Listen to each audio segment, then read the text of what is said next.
Hello students, welcome to the maths class. So today's topic is understanding quadrilateral. So let's discuss some definitions, and after doing these definitions, the concept of quadrilateral will be clear to us.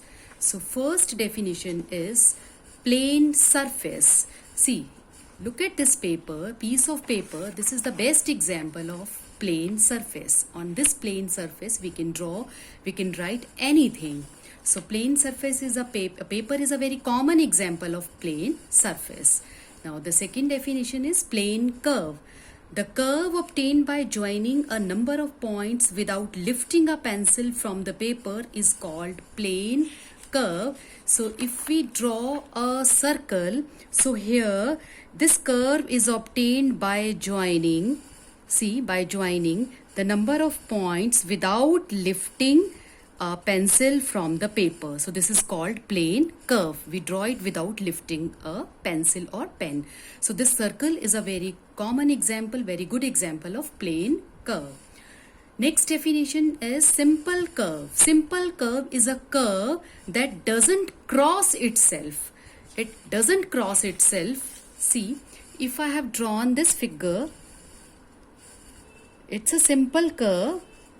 It doesn't cross itself, and I have drawn it without lifting it. Same here, simple curve, it doesn't cross itself. But look at this. It is not a simple curve because it is crossing itself. So it is not a simple curve. Now we come to polygons. So what are the polygons? A polygon is a simple closed curve. Simple as well as closed curve. Simple closed curve formed of only line segments. So in a polygon, it is a closed figure made up of line segments. Only line segments are there. A triangle is a very common example of a polygon. So polygon means it should be closed, simple closed curve. So simple closed curve, look at this. It is a quadrilateral, or you can say it's a square. It is a simple curve, means it is not crossing itself, as well as it is closed, and it is made up of line segments. It is satisfying all the conditions of polygons. Look at this. This is also made up of line segment. It's a closed curve, means it doesn't cross itself. Similarly, this is also a polygon.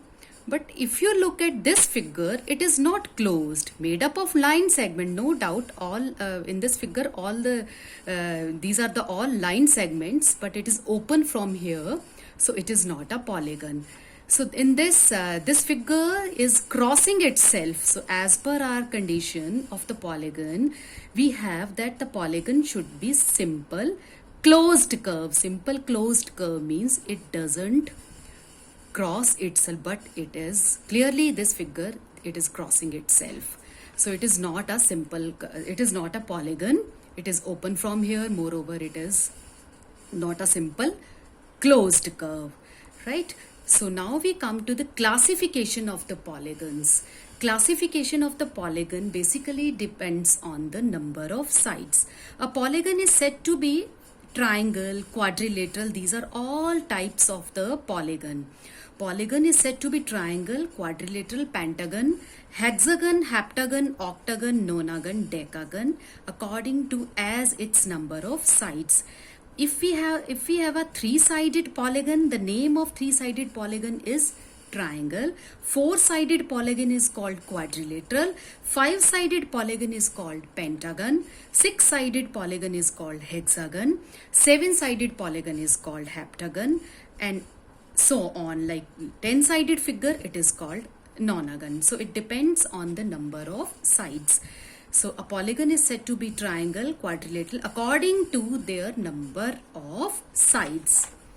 Then we come to diagonals.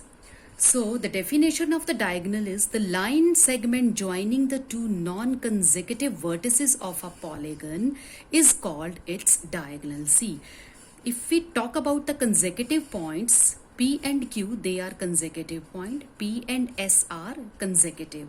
And non-consecutive points are P and R, Q and S. So by joining non-consecutive points, we get these two line segments, and these line segments are called diagonal. So in this quadrilateral, PR and QS, these are the two diagonals.